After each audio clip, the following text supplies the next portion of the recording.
Ek sterf met die verwagting om by Yahshua in te lewe. En daar is nie 'n hemel nie, en daar is nie Yahshua nie, en daar is nie 'n Jahwe nie. Weet jy wat, ek het niks gemis nie. Maar weet jy wat surprise het jy as jy doodgaan, en daar is 'n hemel, en daar is 'n Jahwe, en daar is 'n betroon, en daar is 'n hel. Pel, jy het 'n major probleem. Nou, ons gaan 'n klompie Bybelverwysings na kyk om te bepaal rondom dit wat geskryf is en gesê word oor Henog.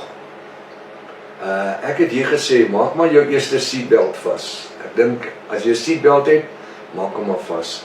Net so terloops, ons sien 'n klomp van die ander ouens is besig om dieselfde term te gebruik, maak jou seatbelt vas. Jy weet, maar 'n kwessie van monkey see, monkey do, né? And the other monkeys, they do.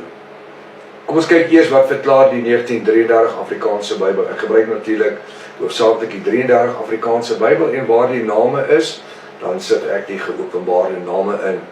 Kom ons kyk wat verklaar die 1933 Afrikaanse Bybel oor die verskillende verwysings na Henog, voordat ons verder gaan om na Albright en die ander ouens te luister. Die enigste Ou Testamentiese verwysing van Henog is waar die geslagregister na verwys word. Genesis 5 vers 17 tot 24. Nou kom ons lees dit, dan kan ons sien wat sê die Bybel.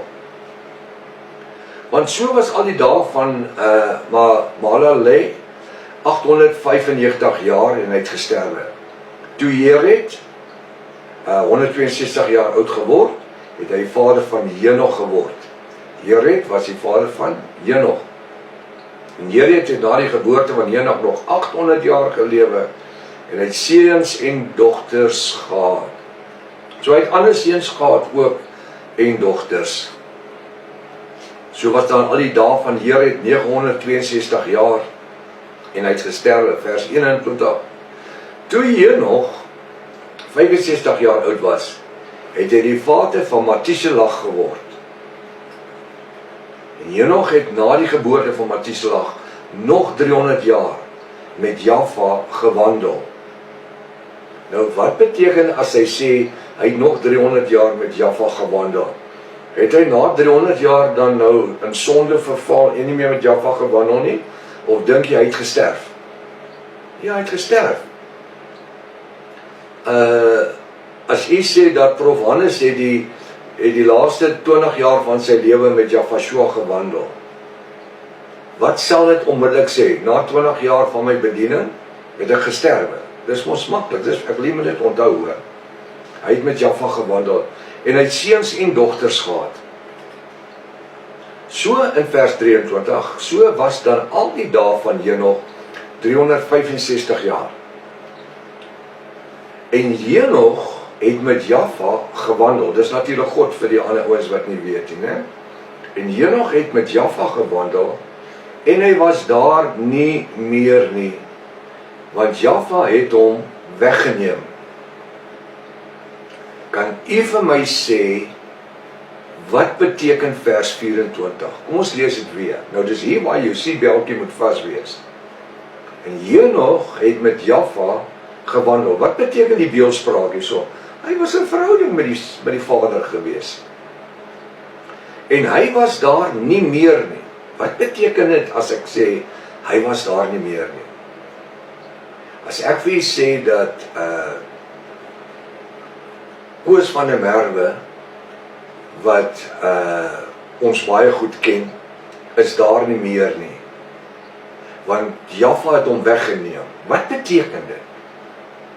Dit beteken, hy het gesterwe, want Jaffa het hom huis toe gevat. Klein Afrikaans, né? Hoe is hy weggeneem? Om ek verduidelik. As ek, Prof Hannes, nou sterf, kan mense sê dat Jaffa het my weggeneem? Kan jy dit sê? Natuurlik. Hy het my weggeneem. Beteken dit ek het lewendig in die hemel opgevaar, of ek het doodgegaan? Ek hoor nie mooi nie. Dit beteken nie ek het lewendig in die hemel in opgevaar nie. As ons deur die begrafplaas stap en ons kyk, daar's 'n paar duisend grafte daar. En ons sê dat Jaffa die ouens weggeneem. Wat beteken dit? Hulle lewens het tot 'n einde gekom. Beteken dit dat al daai ouens in die begrafplaas het in die hemel lewendig opgevaar? Natuurlik nie. Dis mos common plain Afrikaans. Wanneer sê Jaffa het hom weggeneem, dan beteken dit hy het gesterf. Dit het die Vader behaag om hom weg te neem. As ek nou sterf, kan mense sê dat Jaffa het my weggeneem? Natuurlik. Van hierdie aarde deur die dood verwyder. Dit beteken nie dat ek lewendig in die hemele opgeneem is nie. Dis mos baie maklik. Dit sê nee, ek het ook gesterf. Is ek reg so? Natuurlik.